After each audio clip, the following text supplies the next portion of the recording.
మాది ఒక అంటే నల్గొండ డిస్ట్రిక్ట్ అప్పుడు ఉమ్మడి నల్గొండ జిల్లా కోదాడ దగ్గర ఒక స్మాల్ జమీందారీ ఫ్యామిలీ సంబంధించినటువంటి ఫ్యామిలీ.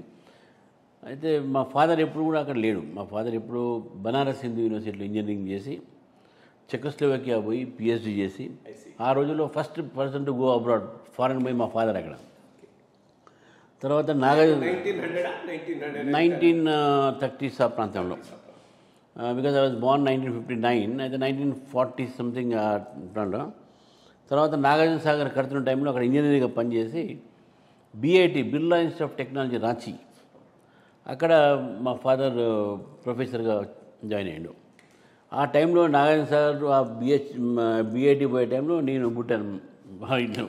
అది ఫస్ట్ ఎల్డర్స్ నేనే. సో నా చిన్నప్పటి నుంచి ఎడ్యుకేషన్ అంతా కూడా రాంచీలో పెరిగింది. ఇప్పుడు జార్ఖండ్, అప్పుడు బీహార్ ఉండే.